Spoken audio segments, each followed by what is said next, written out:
ጅቡቲ ውስጥ ህጋዊ የመኖሪያ ፍቃድ የሌላቸው ኢትዮጵያውያን ከፍተኛ ጭንቀት ላይ ናቸው። የጅቡቲ መንግስት ህጋዊ የመኖሪያ ሰነድ ሳይኖራቸው በሀገሪቱ የሚኖሩ የውጭ ሀገር ዜጎች በፍቃደኝነት ወደ የሀገራቸው እንዲመለሱ የሰጠው ጊዜ ገደብ ነገ ይጠናቀቃል። የተሰጠው የመውጫ የጊዜ ገደብ እጅግ አጭር ነው የሚሉት በሀገሪቱ የሚኖሩ ኢትዮጵያውያን ለከፋ ጭንቀት መዳረጋቸውን በመግለጽ የኢትዮጵያ መንግስት ጅቡቲ የጊዜ ገደቡን እንድታራዝም ጫና እንዲያደርግ ተማጽነዋል። ሰለሞን ሙጬ ጅቡቲ የሚገኙ ኢትዮጵያውያንን አነጋግሮ ተከታዩን ዘገባ ልኮልናል። ጅቡቲ ውስጥ በህገወጥ መንገድ የሚኖሩ ኢትዮጵያውያን ለከፋ ጭንቀት የተጋለጡት የሀገሪቱ መንግስት የሁሉም ሀገር ህገወጥ ስደተኞች እስከ ነገ ሜይ 2 በፍቃዳቸው ሀገሪቱን ለቀው እንዲወጡ በጥብቅ በማሳሰቡ ነው። 32 ዓመታት በጅቡቲ መኖራቸውን የሚገልጹት አቶ ሱልጣን መሐመድ በሀገሪቱ ዜጎች ቀና ትብብር ሱቅ ከፍተው የሚሰሩ በርካታ ኢትዮጵያውያን መኖራቸውን በመግለጽ የጅቡቲ ዜጎች ደጋፊያቸው እንደነበሩ አስታውሰዋል። አጠቃላይ ጅቡቲ ሲባል በርካታ ህዝብ አለ። ከ300 ሺህ በላይ ህዝብ አለ። እዛ ግን በርካታው የሚኖረው ዘበኝነት ይሰራል፣ የቤት ሰራተኛ ሆኖ ይሰራል፣ ሆቴል ውስጥ አስተናጋጅ ሆኖ ይሰራል፣ የሱቅ ሰራተኛ ሆኖ ይሰራል፣ ጋራጅ ውስጥ ጋራጂስት ሆኖ ይሰራል፣ ብየዳ ቦታ ይሰራል። ለመሆኑ ኢትዮጵያውያኑ በዚህ ወቅት በምን ሁኔታ ውስጥ ይገኛሉ የሚለውን የጠየቅናቸው አቶ ሱልጣን መሐመድ ይህንን መልሰዋል። ተጨናንቋል። ማህበረሰቡ አሁን ጭንቅ ላይ ነው ያለ። ሱቅ አለ፣ ሆቴል አለ። ትላልቅ ድርጅቶችን ደግሞ እንደምታውቀው ኮንትራት ይዘው የሚሰሩ ሰዎች አሉ። ከፍተኛ ትርምስ አለ። አሁን እዛ ዜጋው ጨንቆት ልጁን ምን የሚያደርግ ምን ላድርግ የሚል ወይዘሮ ሙና የተባሉ ኢትዮጵያዊት ምንም እንኳን እሳቸው የመኖሪያ ፈቃድ ያላቸው መሆኑን ቢገልጹም የሌሎች ወገናቸው ሁኔታ ጊዜ የማይሰጥ መሆኑን ያብራራሉ። በአጭር ቀን ውስጥ እቃችሁን ንብረታችሁን ራሳችሁን ይዛችሁ ውጡ ማለት አንተ ምን ያህል እንደሚከብድ እኔ አላውቅም። በጣም ነው የሚከብደው። ህዝቡ እንዴት እንዳለ ልነግርህ አልችልም። በጣም ያሳዝናል። የኢትዮጵያ ህዝብ ጅቡቲ ላይ ያለው እና ይሄ ነገር እኛ አንውጣ አይደለም። ማሻላ ቆንጆ ሀገር አለን፣ እንወጣለን፣ ግን ጊዜ ገደብ ይሰጠን። ያ ሁሉ ህዝብ ዝም ብሎ በዚች በአጭር ቀን ውስጥ ውጣ የሚባልበት ምክንያት የለም። ፖሊሶች ያሰቃዩቸዋል። ውጡ አሉን አይደለ? ጊዜው እንኳን እስከሚደርስ ድረስ ለምን አይጠብቁም? የፖሊሱ የዱላው ምንድን ነው ይሄ? ይህን ምን ይባል አይቻልም በእውነት። ኢትዮጵያውያኑ የተሰጠው ጊዜ ገደብ እንዲራዘም የኢትዮጵያ መንግስት ትኩረት አድርጎ በጅቡቲ ላይ ጫና እንዲያደርግልን ሲሉ ጥያቄ አቅርበዋል። የሀገሪቱ ህግ አክብሮ እንዲወጣ የጊዜ ቀጠሮ መጨመር አለበት። የተሰጠን የጊዜ ቀጠሮ በቂ አይደለም። እውነቴን ነው የምልህ። እኔ 30 ዓመት ኖር ያለው ብያለሁ። 40 ዓመት ይኖራል፣ 20 ዓመት 25 ዓመት ይኖራል።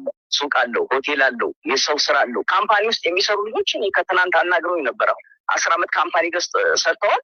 ግን እዛ ካምፓኒ ውስጥ አሁን አገልግሎታቸውን ሲጠይቁ ጥሩ አይደለም የሰጧቸው። አሁን ኢትዮጵያ ኤምባሲ እንግዲህ የሚመለከተውን አካል ጠይቄ ምላሽ ሰጣለሁ የሚል መልስ ሰጥቷቸዋል ልጆቹ።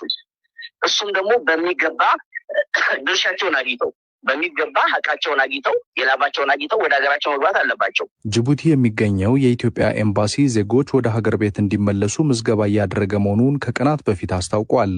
ኢትዮጵያውያኑ ግን በዚህ አጭር ጊዜ ይህ ስራ የሚጠናቀቅ አይደለም በሚል አቤት ብለዋል። ትናንት ረቡዕ የተወሰኑ ሰዎች አዲስ አበባ የውጭ ጉዳይ ሚኒስቴር ሄደው ስጋታቸውን መግለጻቸውንና የሚቻለውን ለማድረግ ጥረት እናደርጋለን የሚል ምላሽ እንደተሰጣቸውም አቶ ሱልጣን ገልጸዋል። ሄደው ነበር የኛ ልጆች አደራጅተን ጥረት እናደርጋለን ያሏቸው የውጭ ጉዳይ ሚኒስትር የሚመለከተው አካል ጥረት እናደርጋለን፣ ዜጎችን የቻልነውን ነገር እናደርጋለን የሚል ቃል ገብተውልን። ጅቡቲ ጸጥታና የጤና ችግር የዚህ ውሳኔ መነሻ ምክንያቶች እንደሆኑም አስታውቃለች። በሀገሪቱ ይኖራሉ ተብሎ ከሚታመኑት ከ200 እስከ 300 ሺህ የሚደርሱ ኢትዮጵያውያን መካከል ህጋዊ የመኖሪያ ፈቃድ ያላቸው በውል ባይታወቅም ጥቂት እንደሆኑ ግን ይነገራል። ጉዳዩ ኢትዮጵያውያኑን በብርቱ ያሳሰበ መሆኑን መነሻ በማድረግ ምላሽ ለመጠየቅ ወደ ውጭ ጉዳይ ሚኒስቴር ቃል አቀባይ ጽህፈት ቤት ብንደውልም ምላሽ ልናገኝ አልቻልንም። ለዲደብሊው ሰለሞን ሙጬ ነኝ ከአዲስ አበባ። ከጅቡቲ ወደ ኢትዮጵያ ስንመለስ የአማራ ክልል ዳኞችና የጉባኤ ተሿሚዎች ቃል የተገባልን የደሞዝ ማሻሻያና ልዩ ልዩ ጥቅማ ጥቅም ገቢራዊ አለመደረግ ለከፍተኛ የኑሮ ጫና ዳርጎናል ይላሉ። በክልሉ ዳኞች አነስተኛ ደሞዝ ስለሚያገኙ የተሻለ ክፍያ ፍለጋ ስራቸውን እንደሚለቁም ይነገራል። ይህንን የዳኞች ፍልሰት ያስቀራል ተብሎ የነበረው የደሞዝና ጥቅማ ጥቅም ማሻሻያ አለመተግበር አሁንም ችግሩ እንዲቀጥል ምክንያት ሆኗል። የደሴው ወኪላችን ኢሳያስ ግላው በክልሉ የተለያዩ አካባቢዎች የሚገኙ ዳኞችን አነጋግሯል። የአማራ ክልል ጠቅላይ ፍርድ ቤት በቅርቡ የፍርድ ቤቶችን የማጠናከሪያ አዋጅ በማጽደቅ በክልሉ የመጀመሪያ የሆነውን የዳኞችን ያለመከሰስ መብት ህጋዊ እውቅናና ከለላ መስጠቱ ይታወሳል። ይሁን እንጂ የክልሉ ዳኞችና የጉባኤ ተሿሚዎች ከሚሰሩ ስራ አንጻር የሚከፈላቸው ደሞዝና ጥቅማጥቅም ሊሻሻል ይገባል ተብሎ ዳኞች የደሞዝ ጭማሪ እንዲደረግልን ቢወሰንም እስካሁን ይህ ተፈጻሚ ባለመሆኑ ለከፍተኛ የኑሮ ውድነት ተዳርገናል ይላሉ በክልሉ የተለያዩ አካባቢዎች ያናገርናቸው ዳኞችም። የኑሮ ውድነቱ ጫና በጣም ከባድ ነው። እንኳን በአሁኑ ባለው ደሞዝ ጭማሪ እንኳን ቢሰጠን የኑሮውን መቋቋም በጣም ይከብዳል እና ያው እንግዲህ ይከፈለናል ብለን ነበር ስንጠብቅ የነበረው። አሁን እንግዲህ የሚያዝያ ደርሷል። በዚህኛው ወርም ይተገበራል አልቻለም። እንግዲህ ምክንያቱም አልተገለጸም። ምክንያቱም ሁሉም ያው በአዲሱ ይከፈለናል ብሎ ነው እየጠበቀ ያለው። ትንሽ ሁሉም አዝኗል እንደዚህ ሳይደረግ ሲቀር። እውነት ለመናገር ደስተኛ አይደለም። ከ5 ዓመታት በፊት በተሰራ የደሞዝ መዋቅር እያገለገልን ነው የምንገኘው የሚሉት ዳኞቹም በዚህ 5 ዓመት ግን የኑሮ ውድነቱ በከፍተኛ መጠን ማደጉን በስራችን ላይ እንቅፋት ፈጥሮብናል ይላሉ። ከ5 ዓመት በፊት ነው የተጨመረ ጭማሪ እስካሁን ድረስ 5 ዓመት በፊት የተጨመረ ጭማሪ በዚህ 5 ዓመት ውስጥ የኑሮ ውድነቱ በጣም ከ100% በላይ ነው። 200%. ያው የስራ ተነሳሽነታችን እንዲቀንስ አድርጓል ማለት ነው። በቂ የሚባል አይደለም።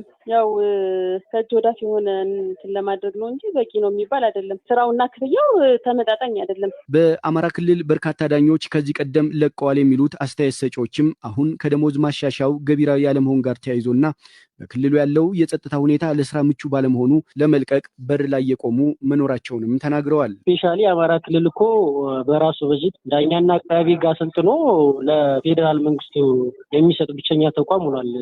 በጣም የዳኞች ብሬን ድሬን የሚባለው ያለበት ፍልሰት ያለበት ነው። በጣም የኑሮ ውድነቱ ጫናው ምኑ ስላለ የምታየው ነገር ጥቅሙ ምኑ ሲያንስ የተሻለ ነገር ያምራል እንደ ሰው። በዛ ምክንያት ፍልሰቱ በጣም የጨመረ ነው። አሁንም ቢሆን ወጣቱ በተለይ ለመልቀቅ ነው አኮኩ ያለው ነባራዊ ሁኔታም ስራም ስለማያሰራ ከቴም ይሄ ነገር አፕላይ ካልተደረገ በጣም ከባድ ነው የሚሆነው። ፍልሰቱ በጣም እንደሚጨምር ነው የምናየው ነገር። አሁን በክልሉ በሁሉም ደረጃ የሚገኙ ዳኞችን መብት የሚያስከብረው የአማራ ክልል ዳኞች ማህበርም ከዚህ ቀደም የደሞዝ ማሻሻያው እንዲጸድቅ በርካታ ስራ መስራቱን በማህበራዊ የትስስር ገጹ ላይ ያሳወቀ ቢሆንም ዳኞች ግን በደሞዝ ማሻሻያው ገቢራዊነት ላይ ጥርጣሬ እንዳላቸው ይገልጻሉ።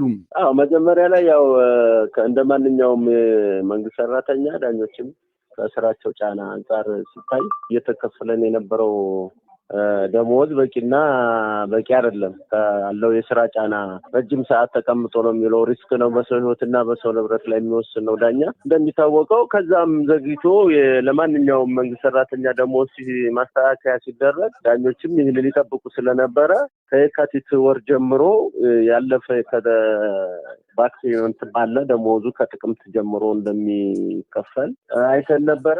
አሁን ተስፋ ወደ ማስቆረጥ ደረጃ ላይ ደርሷል። የአማራ ክልል ዳኞች ማህበር ተወካይ ሰብሳቢ አቶ ብርሃኑ አሳሳ በዚህ የዳኞች ጥያቄ ዙሪያ ተጨማሪ መረጃ እንዲሰጡን ብንጠይቃቸውም ማህበሩ የፌስቡክ ማህበራዊ ትስስር ገጹ ላይ አሁናዊ ሁኔታውን መግለጹን አውስተው መረጃ በድምጽ ለመስጠት ተከልክለዋል። ማህበሩም ከ3 ቀን በፊት ባወጣው መረጃ የሚያስፈልገውን በጀት የሚመድበው የክልሉ መንግስት በመሆኑ የክልሉ ጠቅላይ ፍርድ ቤት የበጀት መጠን ጠቅሶ ለክልሉ ርዕሰ መስተዳድር ለክልሉ ምክር ቤትና ገንዘብ ቢሮ አሳውቆ እስኪለቀቅለት እየጠበቀ መሆኑን አባላቴ ይወቁልኝ ብሏል።